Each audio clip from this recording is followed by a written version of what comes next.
Live. Yeah, I've had several emails from people expecting something on their screens. So. Yeah, right, you're live now. Oh, right. Okay, thank you, Sarah. Colleagues, good afternoon to you. Right, we've got quite a lot of important stuff to make decisions upon this afternoon. However, the first item on the agenda are last meeting's minutes. Does anybody have any comments about the last meeting's minutes? Nothing for me, Chairman. No. Okay, thanks, Rob. All agreed. Okay. Okay, well, that's one done. The next item on the agenda is the Solent Transport 21-22 business plan. So that's pages 9 to 24 in our pack here. Okay. Conrad, do you want to lead off with that? Yes, thank you, Chair. I'm not going to go word for word or even try and diagnose this in too much detail, because there's quite a lot of interesting stuff coming up in the meeting that I should want to leave time for. So I will try and keep it relatively brief. This plan, as usual, covers what we did this year and what we plan to do next year, and the links that to the budget and finance paper, which will be covered later in the meeting by one of my colleagues. Needless to say, we start with the background, and it's been an interesting year. I think that word has been overused recently, but we started the year with the really good news that we had won the DFT money for the FTZ, and it was shortly curtailed by the fact that we were just about to go into a pandemic and a lockdown. So that's some interesting impacts on the year. It's been an exceptionally busy year for us, but we've had to be incredibly flexible and fleet of foot to make the best of it in what have been very difficult circumstances. The background to this paper recognises some of the impacts of that, not least some of the challenges that we still face, such as seeking to rebuild confidence in public transport, and some of the things we've done already and need to do more of to sort of take advantage of some of the positive behaviours, such as cycling, walking, and working from home, that has impacts on traffic during the lockdown, and things such as deliveries as well. And to obviously try and get away from any massive rebound towards car traffic that may be tempting in what is a quite scary environment for some people.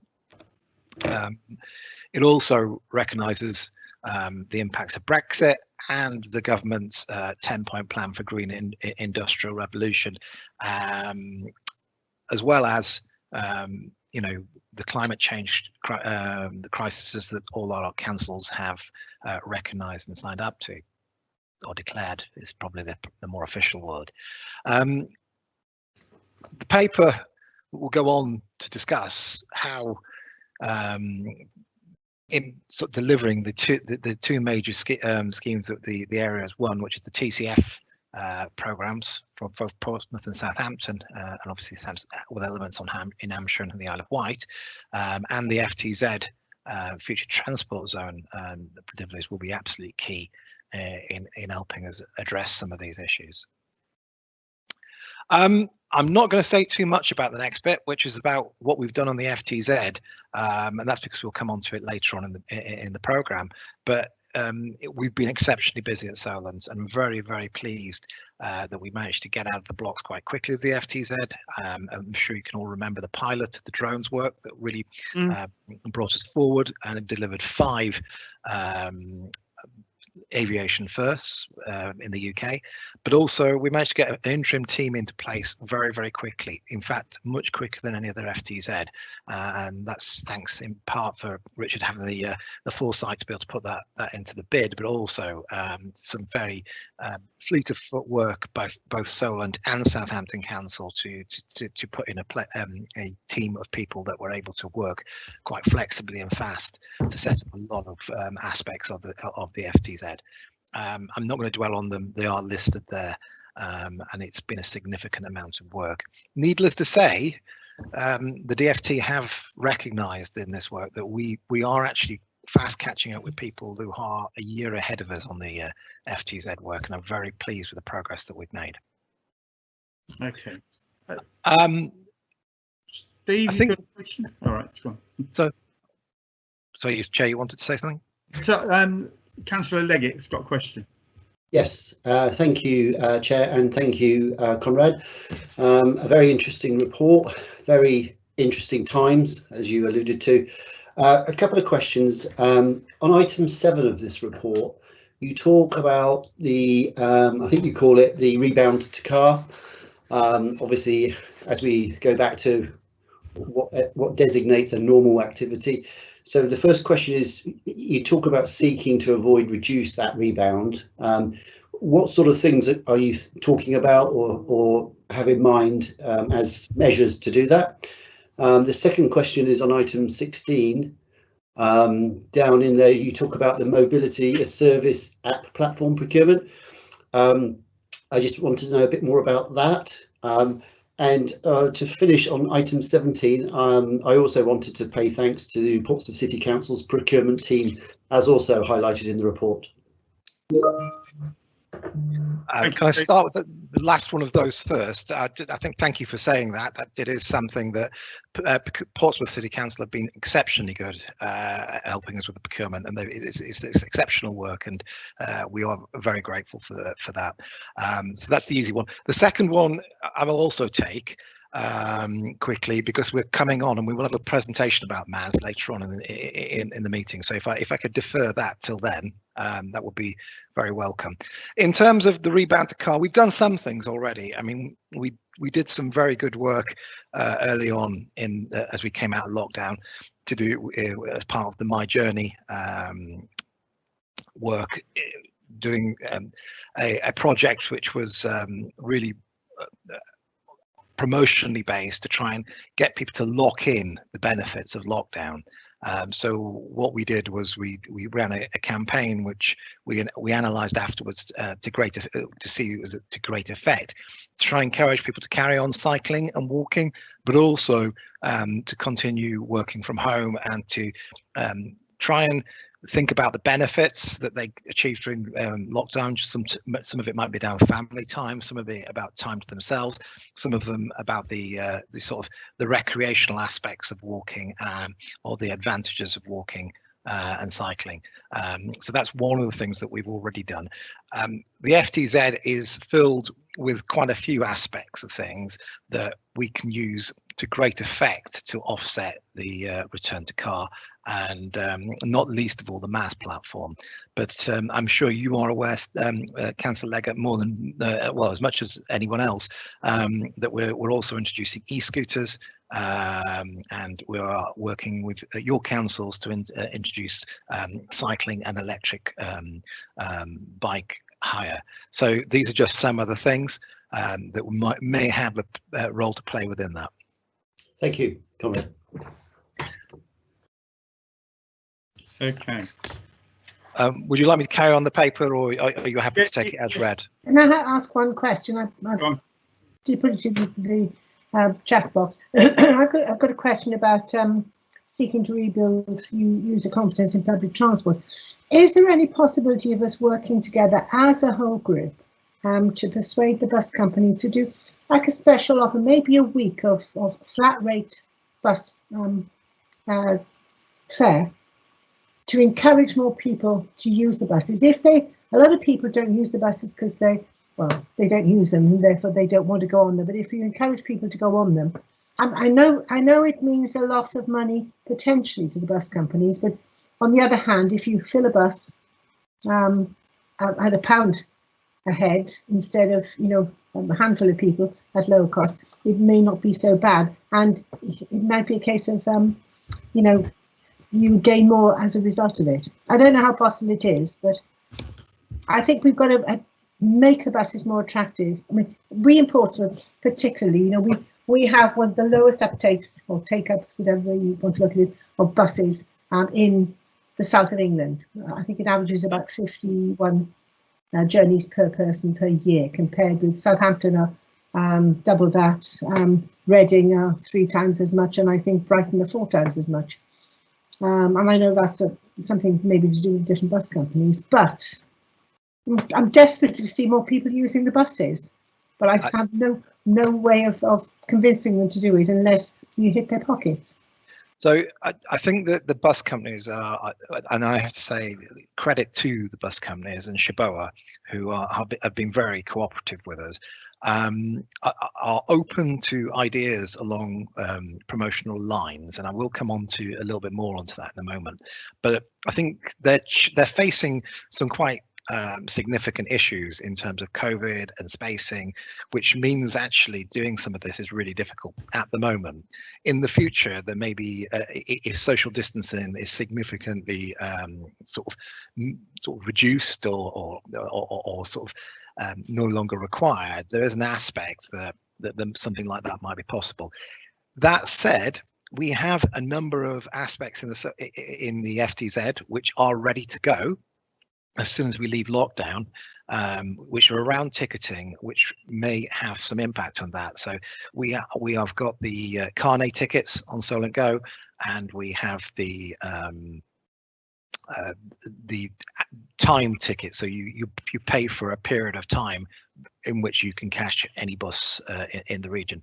Now those are useful tickets, and they may well have the effect of providing a more attractive offer to the customer, and I think that's important. However, that said, I think we have to be mindful of it's a reasonably long way back to where we were before March with the bus companies and with the customers, and some of that will be about making customers feel better about the space that they have to travel in and how they travel. We are addressing some of that through MaaS. And when that comes online, we are hoping to do crowdsourcing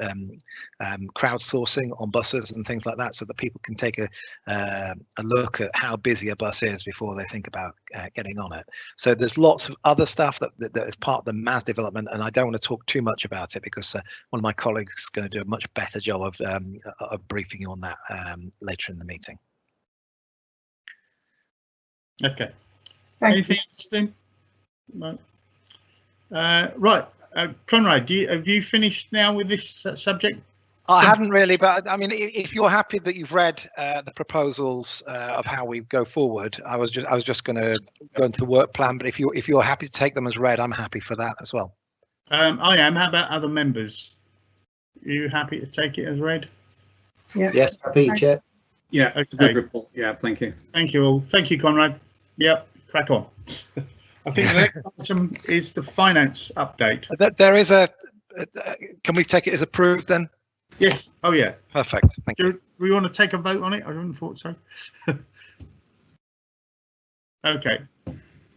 We go ahead, Conrad, as approved. Thank you very much. Okay. The next item is the finance update. Someone was going to give us that. Jennifer. Jennifer, thank you. If I just introduce myself first, I am Jenny Wadham, so I'm neither Kate nor Elaine on the report, but I'm here to present it on their behalf, so just to confuse everybody.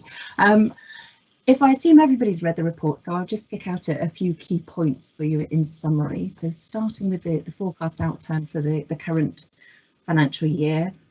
As you will see there from table 1, the forecast position is a surplus of £110,000. However, if we bear in mind that £30,000 of that relates to the sub-regional transport model commissions, and with the assumption that that will go into the reserves specifically for future upgrade costs, that would mean we are forecasting a draw from the general reserve to balance the budget of £20,000. So still more favourable than budgeted, but a draw from the reserves nonetheless. It's worth saying there's been a really strict focus on trying to reduce the expenditure to balance that budget and bring it in line with the partners' contributions, rather than having to rely on a draw from reserves each year, which obviously, reserves being one-off funding, isn't sustainable going forwards. So as you'll see from the report, staffing spend under budget, largely due to the removal of the marketing officer post, and then also the studies and marketing costs. Most of those have been charged directly to the Future Transport Zone project, so underspends in those areas. Just to pick up as well in table 1, other costs of 200k offset by other income of 200k. That's the payment to the Southampton University for the drone medical distribution trial service, which is part of the Future Transport Zone project. So those two are directly offsetting. If I then moved on to the proposed budget for 21-22, which is in table 2, this has been set at the 190k to equal the partners' contributions. So it's assuming there that those continue as they are, with no inflationary increase and no reduction either. So the planned expenditure has really been stripped back to the really core essential spend only. So that's the 2 core staff, the accountable body fees, and also the Solent Go back office charge.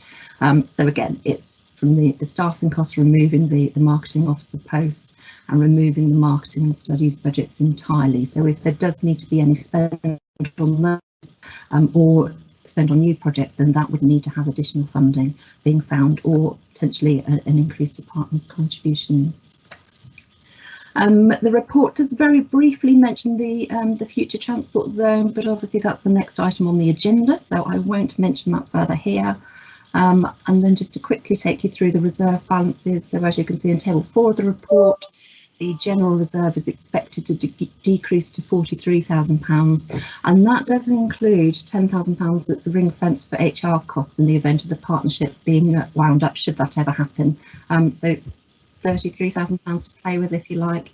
And just to put that into some kind of context, that equates to 2 months of operating costs, so it's relatively low in that context. There is also the Srtm reserve for the future cost of upgrades, and as was included in the business plan, at the moment that's looking like it's unlikely to be sufficient. So there are, to fully fund the expected cost, so there are options being pursued about potentially delaying the upgrade and also finding further funding. So I think really just to summarise all that and to bring it all together very quickly, there's been quite a few efforts this year just to reduce or remove everything other than the essential core expenditure, to bring it back so that we are achieving a balanced budget that matches the partners' contributions. So slightly favourable than budgeted this year, and really going for that balanced budget next year in the proposed budget. As I mentioned, the general reserve balance is relatively low, with only 2 months worth of operating costs, and also the Srtm reserve does need to be topped up a little bit more before we can fund the cost of the next upgrade. But having said that, I think it's really important to say the finances are being really tightly controlled and managed. So it's a difficult position, but being controlled. I think it's just to note that there is very little wriggle room, I think, to use a technical phrase. And those were the points I wanted to pick out. So I'm happy to take any questions if there are any. Thank you, Jenny. Does anyone have any questions for Jenny? Yes, Chair, I have a question. Thank you, Jenny. Yeah, I mean, I get the point about the wriggle room, and the margin there is quite tight. Obviously, we live in a very unprecedented moment in time. And this time last year, I never heard of Teams or Zoom, and now we're all on Teams and Zoom. So what are the main risks going forward over the next 12 to 24 months? I think in terms of the finances, we've obviously got the budget there for the key staff that are there. In terms of the future costs that may crop up, I would probably need to defer that one to Conrad to help me out with whether the expenses may need to increase or not. Just in answer to your question, Steve, I mean, we have taken a lot of in-year cuts this year, and Zoe Byrne, who we're very grateful for her work, was returned to Southampton anyway, but we've not replaced that post. So we've taken a staff cutting, but we've also stripped out every variable budget. So our ability to work on marketing projects is limited, and unless we get direct funding from different sources, our ability to pursue research projects is limited. There's not a lot of scope of what we can do beyond the core work, although there is quite a lot of core work to do, if you read back on the report. That said, we do have the FTZ, which is ring fence money for specific work, but is quite a lot of quite ambitious work around innovation in transport, and we are doing well in its delivery. So there's enough there to keep us busy. There are some dangers. I think I'd be a lot happier if we had both a dedicated core Solent marketing staff and budget to do that. I'm sure that Richard and I can think of several ways of spending quite and to good use significant levels of research funding. But that said, it's difficult times, and we understand the position that we are in.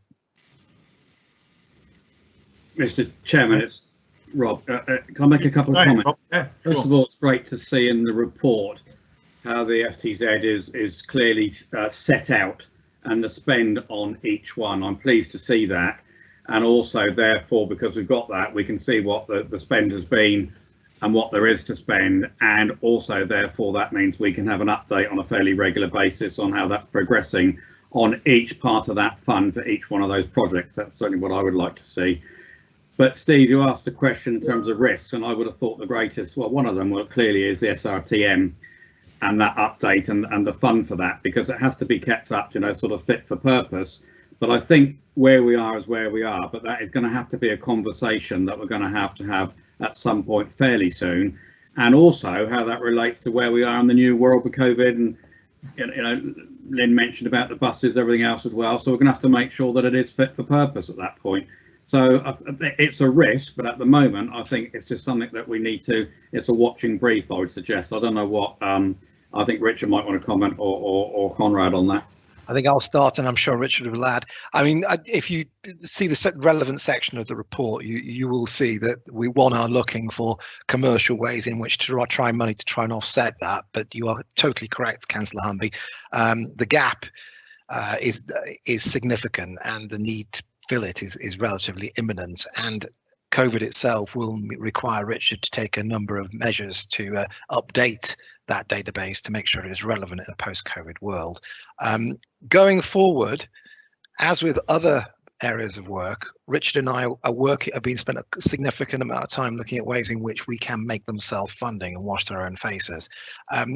One of the benefits of Solent Transport is we have, over the years, inherited quite a number of assets to share on behalf of the councils. But one of the disbenefits is that maintaining those assets costs money, and so they do provide a financial drain on us, and we are looking at ways in which we can best find to keep them washing their face, I think is probably the best way to say it. It is correct that we do need to look very seriously about how we fulfill the shortfall in the SRTM area. Richard, have you got anything to add? Yes, thank you. I was almost expecting a question along those lines, so thank you, Councillor Humby. I mean, I think as alluded to in the business plan, there's a few further areas, a few further kind of ideas which we want to explore this year around how we might be able to increase the upgrade pot for SRTM. We obviously can't avoid that upgrade forever, as you have pointed out. In some respects, COVID has done us a favour because it's given us another couple of years in which to try to find that funding. And although it's not necessarily directly specified in the report, one of the things we're very aware of is that there's actually quite huge amounts of capital funding coming into the area. But at the same time, our various local authorities are very strapped for revenue cash. And I'm sure that all the members are probably well aware of that situation. It's both good and infuriating at the same time. But if there was a way that we could extract even a tiny fraction of the percentage of the amounts of capital funding being secured from central government for major transport schemes to then put towards the model upgrade, that could be an avenue which could solve that issue without us needing to turn to the individual LTAs for quite large revenue sums, which we know would be really difficult for you to come up with in current times. So that is one of the areas of investigation for this year, that it needs engagement with DFT and central government funders, with accountants, with legal bodies, with lawyers to find out what we legally can and can't do. So there's still no guarantee of success on that. We should also stress the importance of the SRTM. It's brought £180 million, is it, Richard, into the area in the last few years? 184 million since 2017. And you correct me, but you know, it's a massive asset to the area and to the Solent transport local partners. Yeah, if I may through you then, Chair, I absolutely accept that and understand that. What we need to make sure of is you know, the cost of that upgrade and what sort of future proofing does that give it. I mean, there's probably not an easy answer to that, but we have to make sure we then think about how technology then moves on. Are we upgrading the right model? Now, that doesn't mean to say it hasn't. It's been an invaluable tool. I completely agree with you. That sort of investment that it's brought in by using that is absolutely outstanding and been tremendous. But we do need to just sit back at some point and think, you know, is this the right thing to do at that moment in time? I'm just asking the question to make sure we as members do ask that question when it comes to those decisions. Thank you, Chair. Chair, if I may, the question of timing is actually a very kind of important one. Until we are in what is being referred to as a new normal, it would be a very bad idea to attempt to collect data to upgrade the model. Realistically, let's be honest, I don't think we will be there until sometime in 2022, if we're lucky. There's still a lot of uncertainty around how the economy will rebound in the summer and indeed what might happen next winter. So it certainly would be premature, even if funding was available, to actually proceed with any major upgrade in the kind of short term.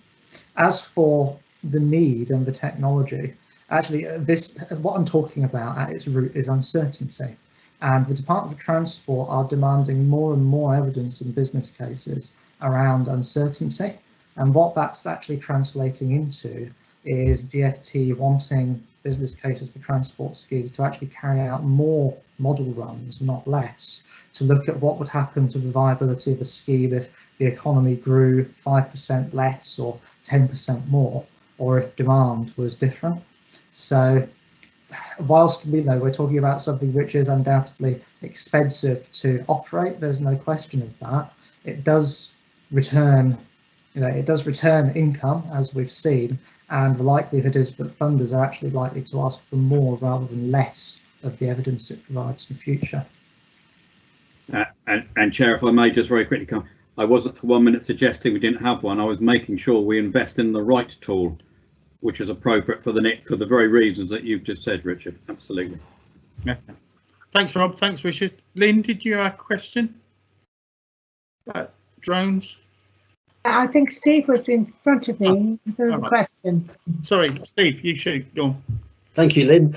I was just waiting for my opportunity. Just a follow up on a comment. The success of the FTZ and that award. I mean, for me, that has to be the top priority to deliver that. There will be opportunities that come around. We've got other partners like Transport for the South East, Solent, Push, and all sorts of other things. So, but yes, FTZ for me is the priority for delivery. Thanks, Steve. Lynn? Right, yes, I'm not questioning the existence of the drone scheme. I just want to know the answer. If somebody asks me, why are you spending so much money on drones? What are you getting out of it? I don't know what the answer is. So perhaps I could, Chair. Yeah, go ahead, Conrad. So the FTZ, I think it's probably worth starting at the beginning of this one, because the FTZ is a very different financial scheme in terms of the ones that we might normally be used to. A lot of the schemes we get about implementing things for the area. Whilst this is about implementing things for the area, the FTZ is also there, being funded for the reason of testing future transport modes, and it really is one where the departments are interested in whether we succeed, we fail, and why, if so, we failed or succeeded, and how that might affect implementations and mechanisms or modes of transport that they want to put into future transport strategies. So this is really experimental, sort of edge of the blade stuff. So to some extent, it doesn't follow the normal pattern. There isn't a business case in that sense in the traditional sense for the drones. However, there is a lot of advantages if it can be made to work, not least around healthcare and quality of life for the people in the Solent. The chair's constituents would benefit probably most of all, because a lot of the medical services for the Isle of Wight are actually on Portsmouth or Southampton hospital grounds. And if we can improve the passing of time-sensitive medicines around, for instance, cancer treatments, which have to be mixed up and delivered to the patient within 5 hours, or around taking specimens from the island and getting them to the hospitals within an hour or two, we can really increase, one, the service for people who are ill, but also diagnostics, which may have a significant effect on quality of life and the health benefits that someone can get. So there are some really big advantages. It's a little bit speculative in the fact we are treading on ground that no one has ever trod, and there's a lot of interest in making this work. A lot of people are now going down this path. It's a very fast-moving piece of work, but no, I mean, it's very hard to build a traditional business case on this, because it's all scoped on what could be, and if we can make it work. We've had some very promising results so far, and I feel confident at this point, but we have to be open to the speculation and the opportunity there. Does that answer your question then? Oh yes, yeah, it's what I thought, but I didn't want to open my mouth to somebody outside of the area and be completely wrong. Yeah, so now that I've got it from the horse's mouth, that's... This is of real great interest on the Isle of Wight, because at the moment, if we have that sort of emergency, we're using helicopters to just take samples and things like that. So a drone would be ultimately cheaper. Yeah. And it's taking a helicopter out of service that might be used for patient care as well. So it is really important to get this right. I believe prisoners are looking forward to it as well. At least it gets him off the island.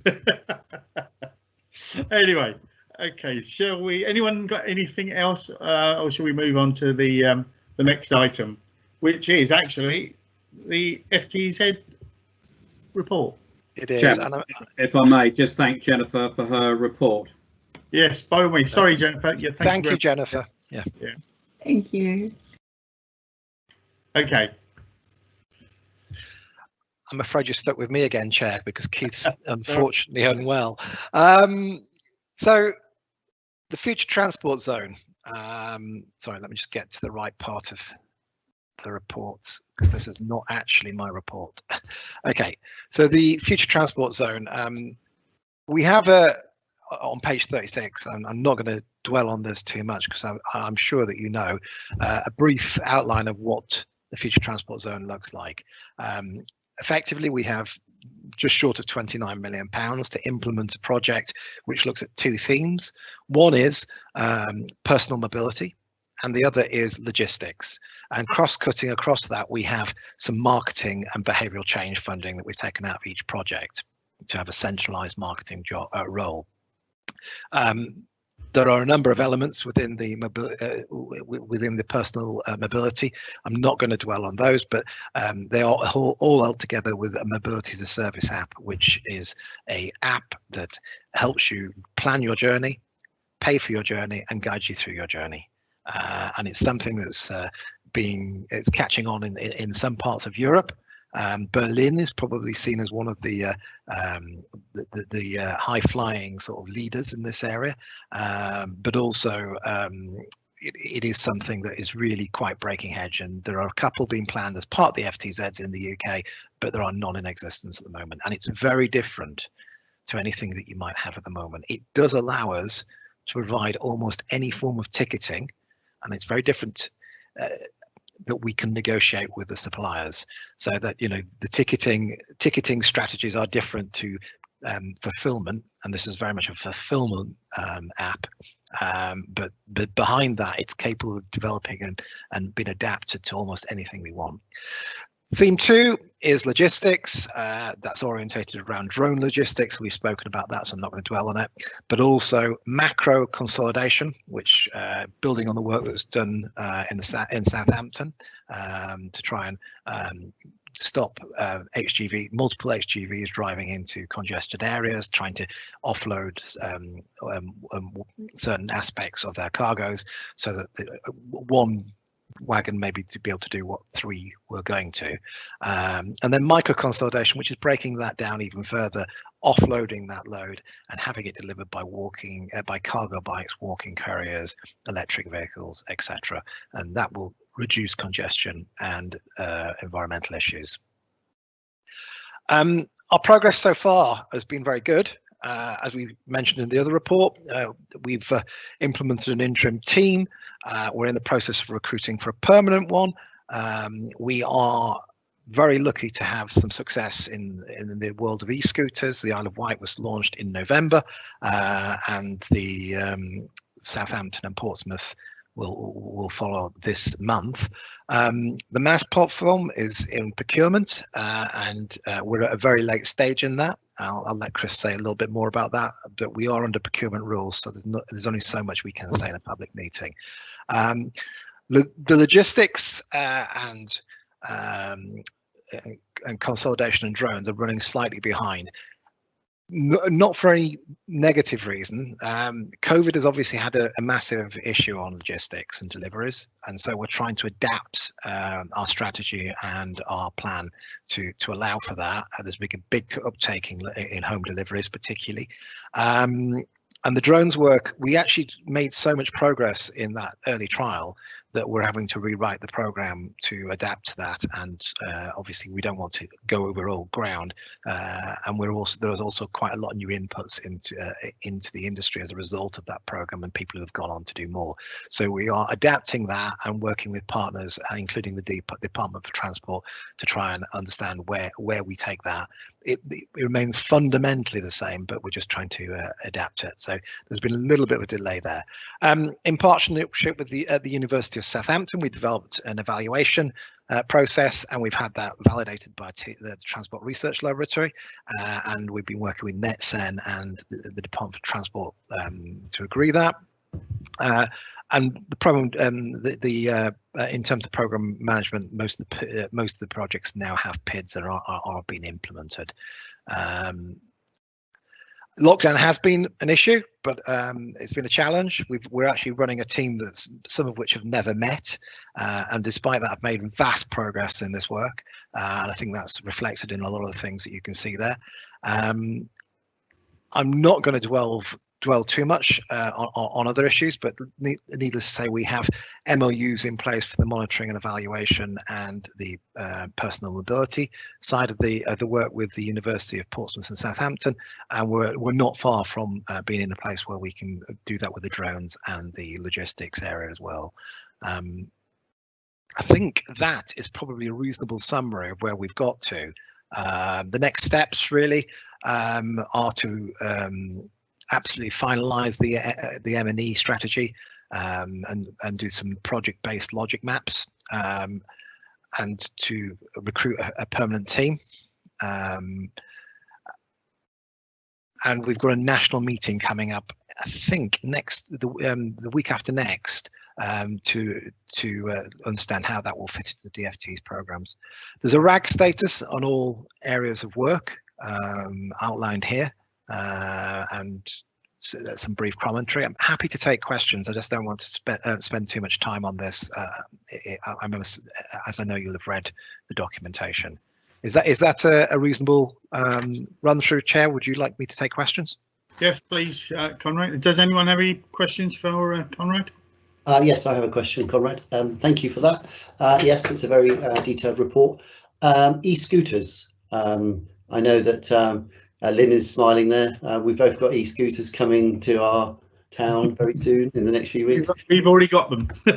I know you have, and I've seen the sort of status report on it.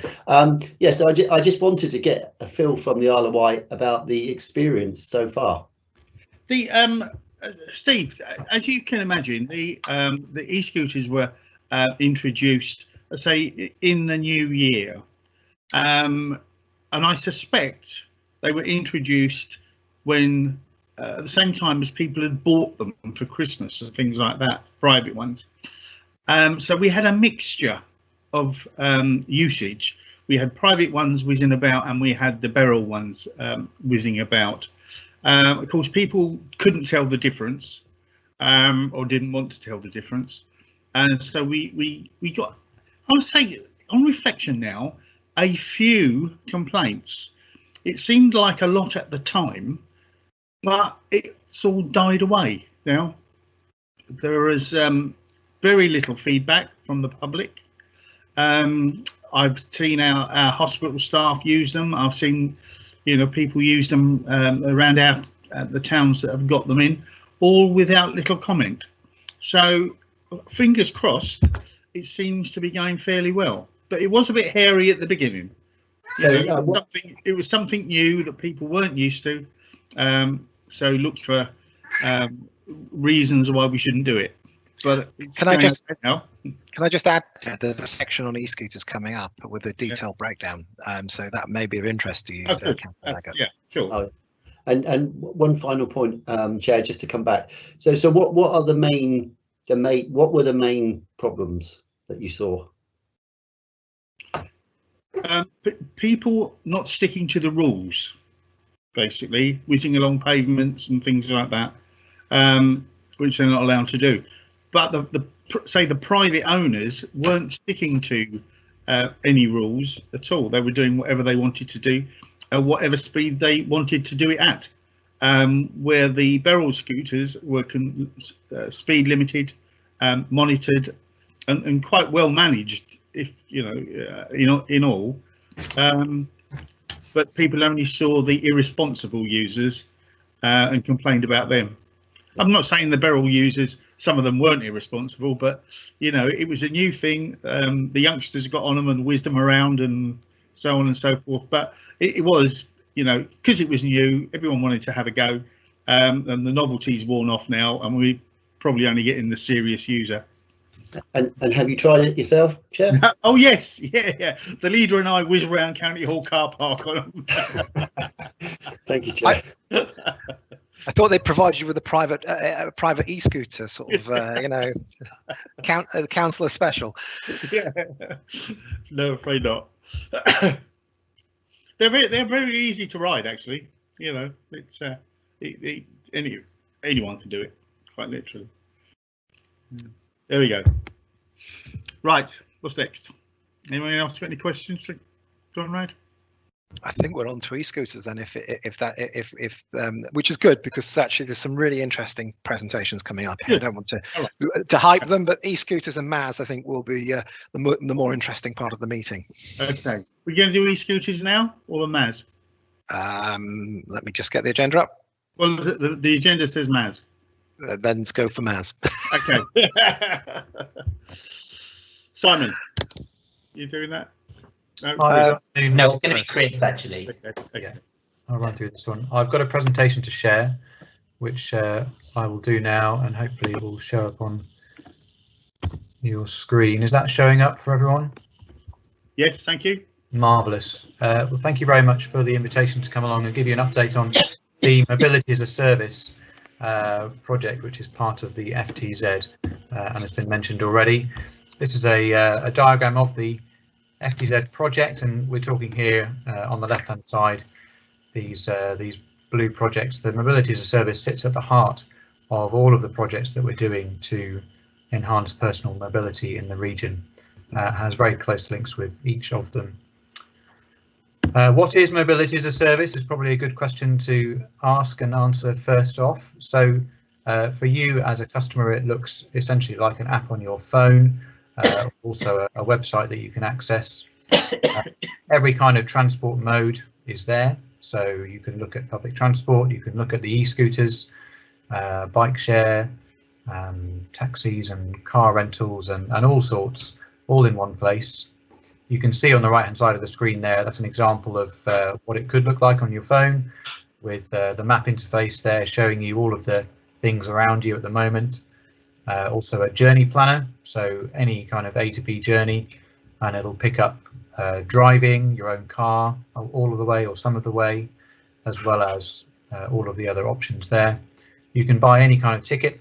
You can store it in the app, and you've got your profile there where you could apply, for example, your railcard discount or whatever else you have. It's designed to be easy and attractive to use, so it's very much a customer-centered project. This isn't a kind of techie project for nerds. This is all about getting real people to want to use this, and we are selecting people who've done this before and have very successful deployments of this kind of project. It does involve an awful lot of very complex technological data integrations behind the scenes, which I won't go into detail on today, but suffice to say that it sort of surpasses the understanding of almost anyone, but it is you need to get good people in to do it. And the 4 central functions then, as Conrad alluded to earlier, it allows you to plan your journey, to book your ticket, to pay for it in the app using your credit card or some kind of credit that's been applied to you, and then to travel. Why are we doing this project? There are 3 main, we might call them pillars of the project, and I'll run through them briefly now in turn.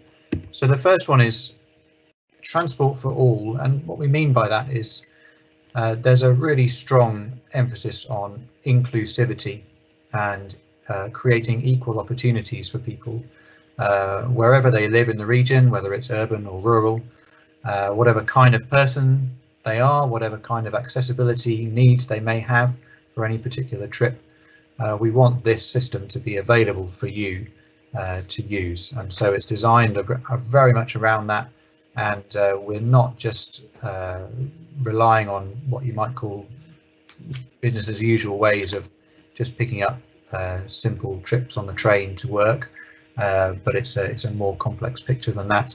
We want to understand and address any barriers that people have to travelling, and in terms of all kinds of trips in the middle column there, so all of the public transport options that are available in the region, bus and rail and ferry and hovercraft, also the e-scooters and any other modes that come on stream as part of FTZ, walking and cycling and driving, and all kinds of trips as well. So obviously at the moment we're making very few trips for any reason, but hopefully in a few months' time we'll start to emerge from our houses and commute to work again a bit, and visit friends and family, go on leisure trips and go shopping and so on. And this will hopefully be a tool for all of those things. And all kinds of places. Well, I've already mentioned the sort of variety of settings that the Solent region has. We also are partnering with businesses and employers and stakeholders across the region, so that we want to have a really good coverage across the whole area. And we're hoping that this is part of the recovery from COVID-19, and that as we all get back to whatever normal looks like later this year, this is a tool that will help. So that's transport for all. The second pillar is around behaviour change, and this is something that's very close to our hearts and very core to what we're understanding as the purpose of this project. We want to address some of the strategic challenges that we know exist in the region around the high level of car dependency, the very low levels of physical activity and poor health that creates for many people, and also the dangerous levels of air quality and emissions that are in place in some areas of the region. And of course, COVID-19 and the recovery from it is a huge challenge, but it actually creates an opportunity, in as much as what we know is that for many of us, the best time to consider a change in our travel behaviour is when there is some other big change in our life, like we've just started a new job, or we've moved house, or our kids are going to a new school. And these are the kind of points in our lives when actually things are changing anyway. And so to capitalise on that, this is both a challenge and an opportunity. And there's the challenge at the bottom there, bottom left, about the fact that in the UK, unlike some of the European cities that Conrad mentioned, the public transport network is very fractured, privatised, deregulated, and that creates challenges in terms of how you integrate all those data platforms, and also how you sign contracts and work in partnership with these transport operators. So we're really keen on using behavioural science and behavioural interventions to think about how to meet these challenges so that actually customers' needs and preferences are met, and that this will be a really high quality MaaS platform. The third and final pillar then to mention is the research partnership, and this is a really important part of the project. It's something that sets our project apart from other FTZ mobility as a service projects, which is the partnership with the universities of Portsmouth and Southampton, who have been involved right from the start in terms of putting the bid together. They've had a great involvement. They're real experts in many fields that we're looking to evaluate here, in terms of travel behaviour, in terms of human factors, which is the study of how we interact with systems and how you can design systems to be better for your use, and all kinds of sustainability and environmental studies. And so we're really pleased that we've signed a memorandum of understanding with the universities. We've got a series of research questions and work streams all mapped out, and that all of the MaaS providers we've been engaging with are very keen to work with the universities and us. And the outcomes of all of this work will be very positive academically, of course, for the universities, and also in terms of the reputation of the Solent region and the authorities involved. We think it will be very positive to demonstrate what works, and of course what doesn't work. We'll find that out as well. And the final outcome in the bottom right there, the commercial footing. This is a really important point that we're investigating, is that the FTZ funding runs until 2024, and after that we will need to find a way to make this system pay for itself on a sort of annual basis with some kind of license fee to pay for, and we're exploring a number of different options about what that could look like. So finally, the timings. This is a sort of very high level diagram of where we are. I put the dotted line on to show roughly where we are, and you can see from the orange arrow, Spec and Procure MaaS platform, we're right on the cusp of being able to sign a contract with a provider. We have a preferred provider now, and having engaged with 30 providers back in the autumn, and then we whittled it down to 20 who submitted an initial interest position. We invited 5 to bid, and we've been evaluating those bids over the last few weeks. Once the contract is signed, the developer will crack on, and our plan is to launch something to the public in the summer of this year. And following that, then there will be ongoing development, new features, new modes of transport, new options being developed and iterated, and then a whole load of research work which the universities will lead, and that takes us through to 2024 and the end of the project. But then, as the last line on that slide shows, we want the MaaS platform to then carry on beyond the end of the FTZ and to continue to be a really valuable and useful tool for the people of the region. And that is the end of my presentation, so thank you for your attention. I'm going to stop sharing and happy to take any questions. Thank you for that, Chris. Well, I've got an echo. Do we have any questions for Chris? Steve, go ahead. Yeah, thank you. Thank you, Chris, for that presentation. A couple of questions, really. What's your view on the price point for this product? Is it going to be sort of like a premium product? Is it going to be sort of market value, or and have you thought about how this could potentially, because you talked to, I think you made a very good point about the commercial footing from 2024 onwards, and have you given some mind to how it could link in with key partners like big events, football club, you know, and events held by the council and Mayflower Theatre and things like that. And the other point really was about the timing. Obviously, we've got lots of other things going on, like the e-scooter trial. You mentioned e-scooters and other things that can come on, and how they're all going to be linking. Thank you. Thank you. Let me try and take those in turn. So the first one on the price points, our our opening gambit really in talking with transport operators is that we want every ticket that you can currently buy on a bus or a train or a ferry should be available on the MaaS platform at the same price. So that's our starting point. Now, depending on which provider we're using and what the kind of back office integrations look like, there may be opportunity to take a commission on those. And as you may be aware, if you're a rail ticket seller, you can take a commission of up to 5%, which is how companies like the train line make their money. And so that's something that we can consider. But yes, certainly the price point should be everything that you can currently get should be available on this platform. There may be opportunities as part of the research to investigate incentives and discounts. Now, it's not something that we can put any shape around at the moment. Obviously, it's something that would have to be considered very carefully.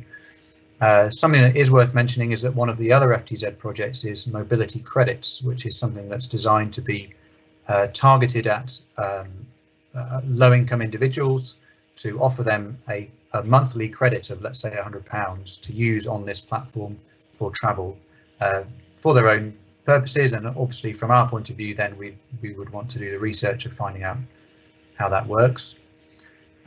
Just briefly on the commercial side then, yes, a number of ways you can make money on this. Commission on ticket sales is probably the best. It depends on the mode about what you would do. You can look at some kind of advertising or sponsorship deal. I think our sort of initial view is that it would have to be very good to be worth doing, because you're placing a block on people if you've got some kind of advertising in the way. So it's something to consider, and there are potentially options around sharing the cost with other areas as well if they were to adopt a similar platform, which would reduce the operating cost, which is obviously the other side of the equation that we'll be looking at. And then finally, you mentioned around events and other integrations. Absolutely, we've begun to engage with some of the big businesses and employers, and we'd like to continue that, and certainly to think about, major events as they happen would be a great way of encouraging people to try this platform. Thank you, Chris. Thank you. Anybody else?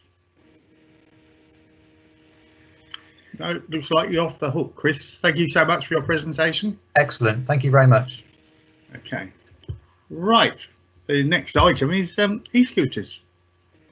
So who's doing that? Philip, are you doing e-scooters? It's Simon will start, and then yeah, I'll be doing that, Councillor Ward. Yeah, so I'll just try and share my screen as well.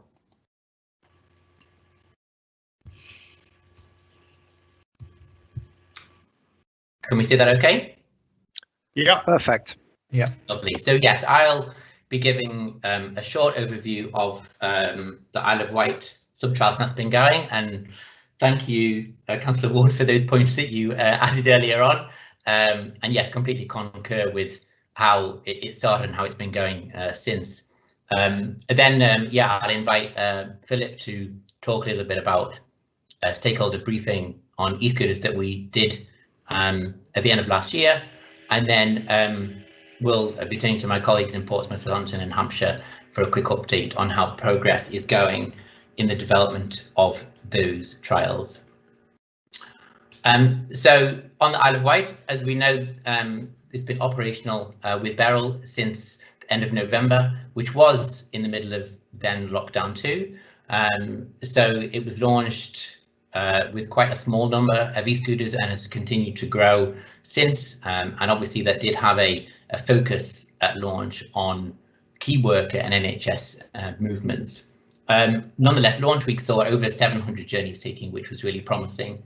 And there certainly was the comment that you made, Councillor Ward, earlier on, is certainly correct in that whilst there were comments made initially, as there always is with a scheme such as this, but they have certainly quietened down since then. And I should add that from other trials that have launched across the country for e-scooters, it's been a fairly similar pattern in that comments have been made, articles have been written, but after the first couple of weeks, things certainly quieted down, and that's probably to be expected in the upcoming trials in Portsmouth and Southampton as well. Maybe it doesn't help that there isn't a lot for the media to write about at the moment, so perhaps they're focusing their efforts here. The Isle of Wight scheme did then expand through the rest of the island, up to Cowes and East Cowes and Ryde, and it's currently at 99, although I mean it's expanding every day, so it could be a little over 99 as we're speaking today, but with the expectation is that that will rise to 150 in total across the island. And already there's been over 7,000 journeys taken. Really promisingly, particularly given that it was understandably a concern from lots of people prior to launch, is around the placement of scooters, and 95% of rides are being finished in a Beryl Bay, which is really promising. I would show a couple of images on the distribution of bays across the island. So these are where, if the picture that was on the previous slide would show you that one, that's an example there of a bay, and it's these that are placed throughout the island, and this is where it's expanded to. And also what Beryl have been able to implement to enable travel between these is rider corridors. So these are the areas where those people are able to ride. It's where the e-scooters are operational. Outside of those zones, they slow and eventually stop. But this means that there's obviously in and around the areas where the bays are, and between the centres where the bays are concentrated. And a quick note on some lessons learned, really, from a few months now of operation Beryl in the Isle of Wight. And really the key to this has been effective partnership working, and what's really promising for the schemes coming to Portsmouth, Southampton is that, you know, we've been building really strong relationships with the operator there in anticipation of those launches, and learning from what's happened on the Isle of Wight and elsewhere across the UK as well, which is great. A couple of the lessons learned from the Isle of Wight scheme was that about TROs, which is where the e-scooters can or cannot be ridden, and a lesson learned, which has certainly been the case for Portsmouth and Southampton, is that if these are outlined and clarified prior to launch, rather than being amended, it gives a little more clarity to riders as to where they can and cannot ride, and as a result should result in less negative feedback. Certainly in terms of approval of the bay locations, the Beryl and the Isle of Wight certainly learned from early collaboration on that, and that did result in very few bays having to be relocated or removed because of prior thought and engagement on that, and communications as well, which has certainly been progressing very well between Isle of Wight and Beryl. Perhaps some earlier clear definition of roles and responsibilities could have helped that further, but again, I think that's certainly something that's been taken forwards in the Portsmouth and Southampton schemes to enable that to be clearer. The engagement with other stakeholders as well is certainly something that's been learned, and there was a comment earlier on about working with the fears about, you know, riders riding in the wrong places or illegal movements and so on, and so very close partnership has been happening with police recently to make sure that they're ready and engaged, and you know are part of the scheme for when they go live, certainly in Portsmouth and Southampton, and as we know, there certainly needs to be the ability to distinguish between private and rental scooters, which the police are on board with. So that's all that I was going to say on the Isle of Wight scheme. Now, prior to asking Philip to come on and talk about the stakeholder engagement, I'm happy to take any points there that people may have. Yes, I have a question. Thank you. Have you got any data from the trial about the demographic sort of profile of people who are using the e-scooters? And the other one is, do you have numbers about how many damaged or lost e-scooters since the trial started? On the Isle of Wight scheme, for both of those questions. Yeah. Yeah, certainly the demographics, yes. I mean, obviously I didn't put them in my presentation there. Some data we can share and some data we cannot share. So that certainly that data is collected when a rider signs up, but we'll have to check with Beryl as to whether we can. There shouldn't be an issue to share that, but yes, that certainly has be collected. Yes, and same with the damaged. That yes, but from what I feel is that the numbers have been very low on that. But again, Beryl have certainly collected that, and we can provide that information. Yeah. Thank you. Okay. Okay. Well, I might then ask Philip and Jonathan if you'd like to come in and talk about the stakeholder engagement event that we had in November. Thanks, Philip.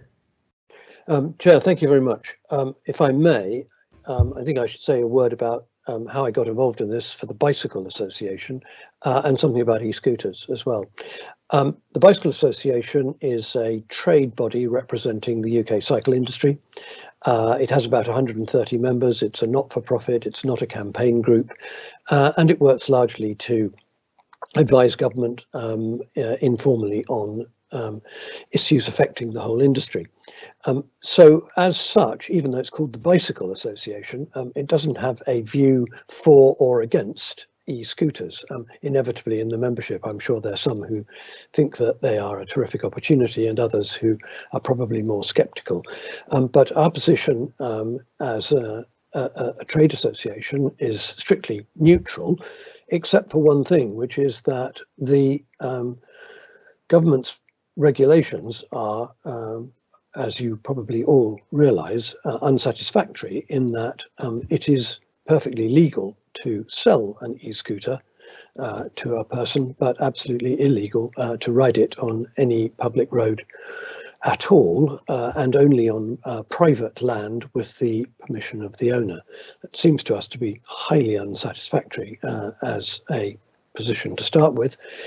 We were asked about 18 months ago by the DFT if we had views about the construction of e-scooters to minimise their safety problems, maximise their use.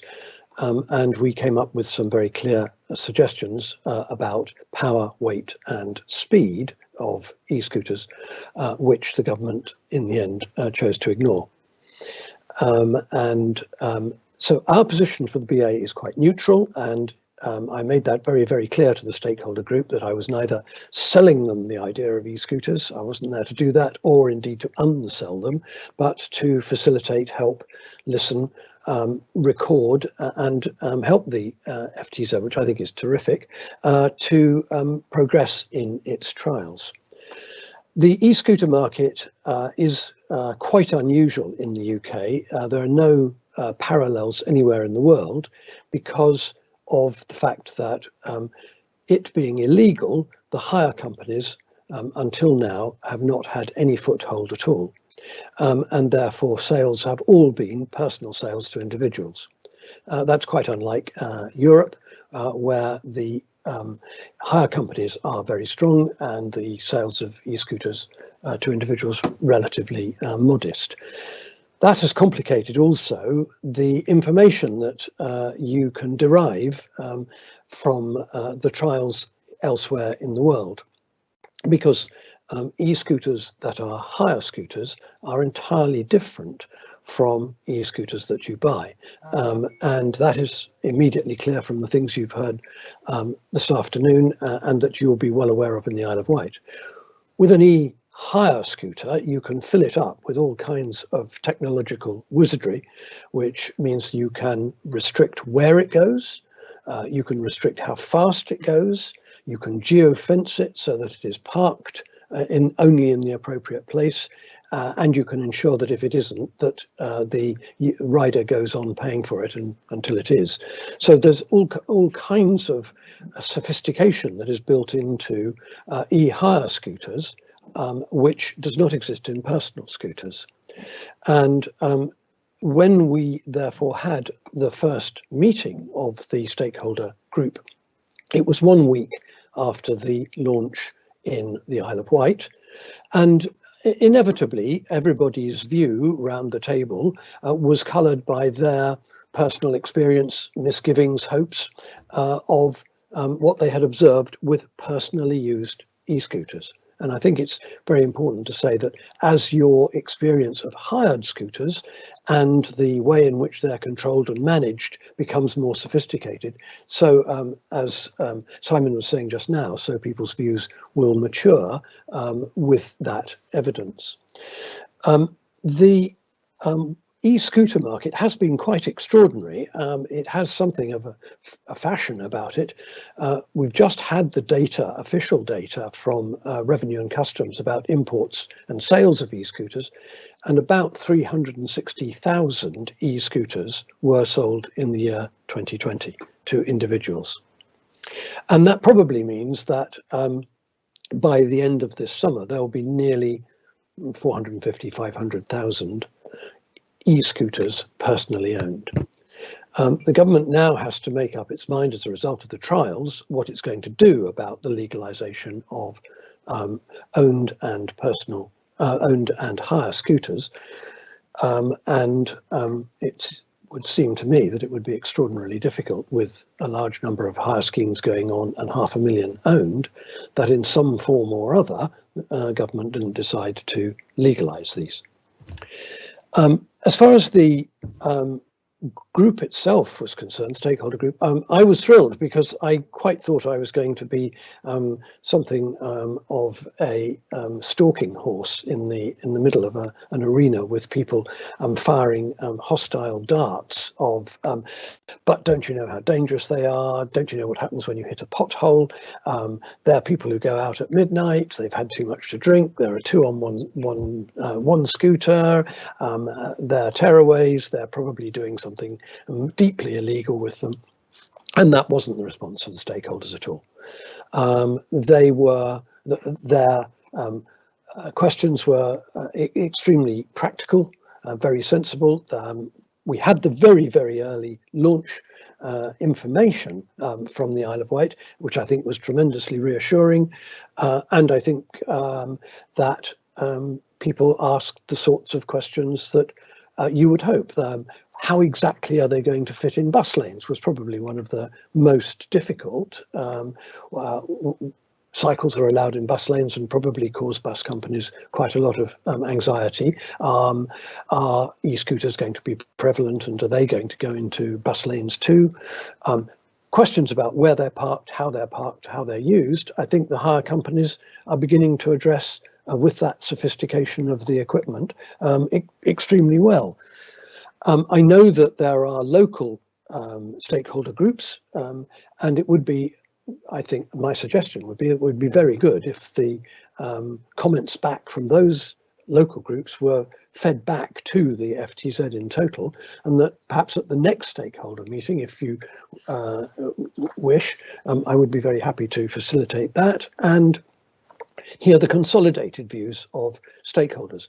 It's pretty clear that what stakeholders think of e-scooters is going to be very important to their general acceptance and acceptability.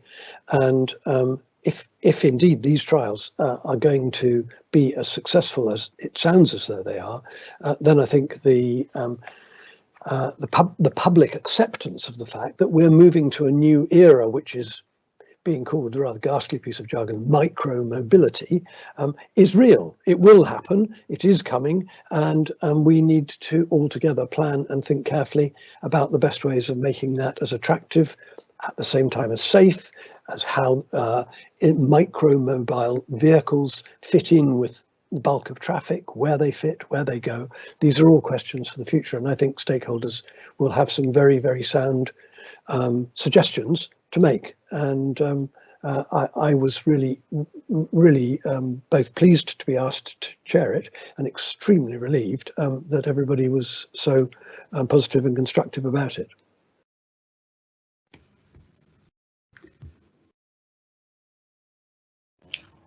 Rob, go ahead. Yeah, well, first of all, I think we should employ Philip to do any of our future appraisals, and to a really clear and honest appraisal, and I congratulate you, sir, on that. It was excellent. Well done. Thank you very much. I think, like all of us, I think we all had a few reservations. I think this is one of those things that, you know, we all had concerns, and I think it will probably work in some areas, and not all areas. And I think that is going to be the biggest problem that we're going to see. But what I do think is, as things evolve, as we change, and it's a bit like the Active Travel Fund and the Emergency Active Travel Fund, you know, the schemes we're putting in place, as that evolves alongside this, e-bikes and scooters, it will start to improve. When I say improve, I mean, even that sort of perception from the public about the dangers that there are. And I think many of us, as I say, do have those concerns, but I think it's something that it's a watching brief at the moment, and I'll be very interested to see how that does evolve, as I say, alongside other measures that are put in place, the infrastructure to provide for them, not necessarily individually, but along the sort of cycling routes as well, I think. So, so thank you, Mr. Chairman. I thank Philip once again. Could I just comment on that? I perhaps should have said that. I do so agree with you. I think what is really interesting, that doesn't sound a bit patronising, I'm sorry, I don't mean that. The way in which you, Solent, have chosen to run these trials, I think is going to be very instructive indeed, to your point, which is this about the opportunity for people getting off a ferry and having a nice day out? Is this an opportunity for students at a university? Is this an opportunity for transport between, for the sake of argument, a park and ride scheme to the town centre? The way in which it's used, I think you're absolutely right, is going to be really valuable. And the fact that you can now have that sophistication of geofencing means that you can, with confidence, I take on hire scooters and say, this is where they go, this is where they don't go, this is how fast they go, they can't go into a shopping mall, they will just stop, and they will be parked here. And with that sort of discipline, then it seems to me that you will demonstrate where they work and where they don't. I'm just grateful that we can geofence it, and I can geofence my mother to her own driveway. That's what I mean. Okay. I'm certainly not commenting on that. Okay. Has anyone else got any questions for Philip or Simon? No. Okay then. Thank you very much for that. Sorry, Chair. I was just going to say, just to round off. I was just then, I know we've spoken about Isle of Wight, and I was going to turn to my colleagues in other authorities just to give a short update on where they're up to on those schemes if they're happy. Pam, would you like to step in? Yeah, of course, very happy to give an update. So we are shortly going to be launching, hopefully, our trial with Voi for e-scooters on the 16th of March, having got approval on the 25th of March to go ahead with the trial, which is really exciting. The trial is going to be citywide in its focus, but with citywide, but with a focus on key worker journeys, who will receive around a 75% discount. Yeah, we've been moving very, very quickly, so there's been an awful lot happening in a very short space of time. But yeah, very hopeful and very, very excited about the trial.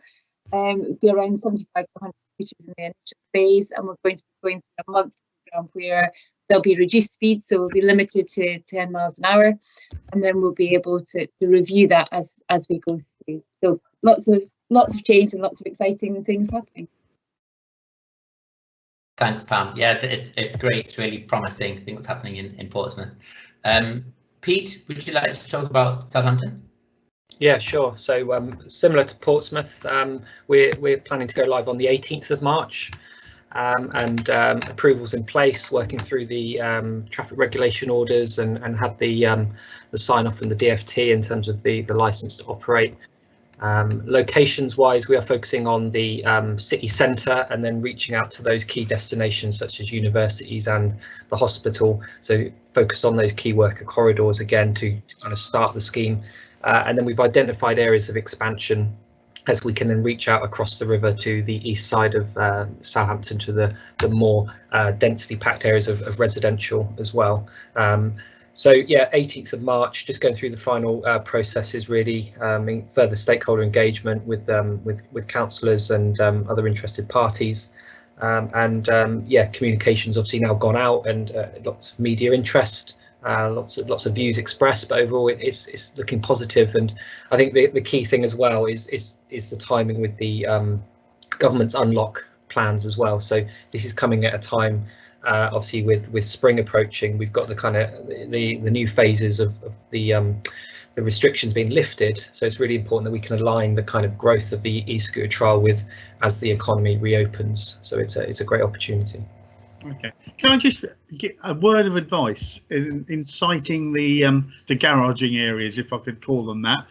All right, in the town centres where there's not a lot of residents, most of the complaints we got were from residents who had them at the end of the road, things like that, and they're expecting, you know, antisocial behaviour, and of course there was a little bit of it, but it all died down. But that seemed to be the a constant question. Who said they could put it there? You know, so I would chat with the neighbours basically. Okay, right, Conrad, we're at the end of the agenda. If Simon's finished, have we finished? Have we got? I mean, well, I was just going to ask Dominic if he would like to talk about Winchester, and then thanks Pete for and then that was it. Yeah, I'll just very briefly comment on the Winchester scheme. We've unfortunately not been able to progress the scheme in its original form.